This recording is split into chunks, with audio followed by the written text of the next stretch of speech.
नमस्कार विद्यार्थी मित्रांनो, स्वागत आहे आपल्या यूट्यूब चॅनल ज्याचं नाव आहे मोहित मोटिवेटेड एक्झाम चॅनल। आज आपण बघणार आहोत MHATET म्हणजे महाराष्ट्र शिक्षक पात्रता परीक्षा पेपर 1 आणि पेपर 2 मध्ये अत्यंत आवश्यक असणारा घटक म्हणजे बालमानसशास्त्र आणि अध्यापनशास्त्र या विषयाशी निगडीत असणारे आपण थोडक्यात पण महत्त्वाचे प्रश्न या व्हिडिओमधून बघणार आहोत। तर आपण सुरुवात करूया व्हिडिओला।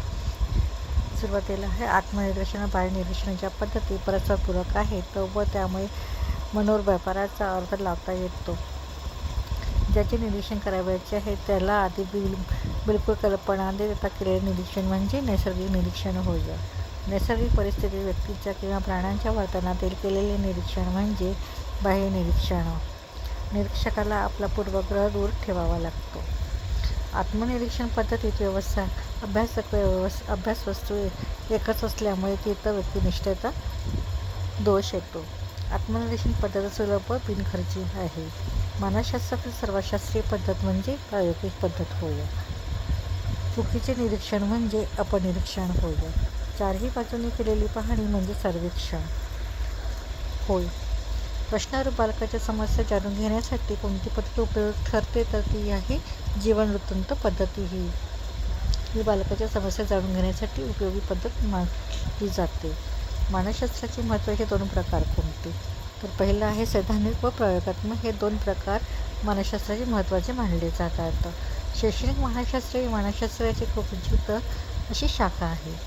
बालवर्तनाचा अभ्यास करण्यास सर्वात सोपी पद्धत म्हणजे निरीक्षण पद्धती होय। उल्लेखनीय वर्तनाचे सूत्र हे behaviour equal to simulation observation and response म्हणजेच वर्तन हा सिद्धांत त्यांनी सूत्राद्वारे मांडून दाखवलेला आहे। अनुभूतीद्वारे व्यक्तीच्या वर्तनात हळूहळू घडून येणारे बदल म्हणजे निरीक्षण होय असं गिलफेड यांनी म्हटले आहे। अनुभवाद्वारे व्यवहारात होणाऱ्या बदला शिकणे किंवा अधिगम म्हणतात असं गेट्स यांनी म्हटले आहे। तर उर्वस्तींच्या मते कोणतीही अशी क्रिया की व्यक्तीच्या विकासात सहाय्यभूत होते व त्याच्या वर्तमान व्यवस्था व अनुभवात भिन्नता निर्माण करत त्याला शिक्षण असे म्हणतात असे उर्वत यांनी म्हटले आहे। आचरणात प्रगतिशील बदल घडवून आणण्याची धडपड म्हणजे शिकणे होय। परिस्थितीत अनुकूल बदल घडवून आणण्याची धडपड म्हणजे शिक्षण। प्रेरणा ही गरजेतून निर्माण होते। सभोवतालच्या परिस्थितीत सुसंवाद साधणे म्हणजे समायोजन साधणे होय। कौशल्य संपादन करण्यासाठी वर्तनाची आवश्यकता असते। अध्ययन वक्र अध्ययनाची मात्रा, गती व उन्नती किंवा अवनती स्पष्ट करते असं गेट्स यांनी म्हटले आहे। विशिष्ट कौशल्य संपादन करताना व्यक्तीने केलेली प्रगती त्यांच्यातील परस्पर संबंध कसा आहे याची कल्पना देणारा आलेख म्हणजे अध्ययन वक्र होय। प्रगती थांबण्याचा काळ काय म्हणतात तर त्याला म्हणतात पठारावस्था। ही प्रगती थांबण्याचा काळ म्हणून देखील ओळखला जातो। बालकाच्या अध्ययनाचे मोजमाप करण्यासाठी कशाचा उपयोग होतो तर अध्ययन वक्राचा उपयोग हा बालकाच्या अध्ययनाचे मोजमाप करण्यासाठी वापरला जातो।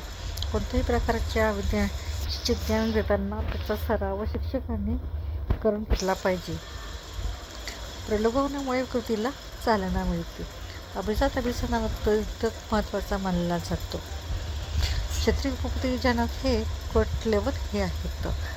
तर हे होते MHATETच्या संदर्भात थोडक्यात पण महत्त्वाचे। व्हिडिओ आवडल्यास व्हिडिओला लाईक करा, कमेंट्स करा, जास्तीत जास्त व्हिडिओ पाहायला हाईप करून व्हिडिओ शेअर करा आणि चॅनलवर जर नवीन असाल तर चॅनलला सबस्क्राईब करायला विसरू नका।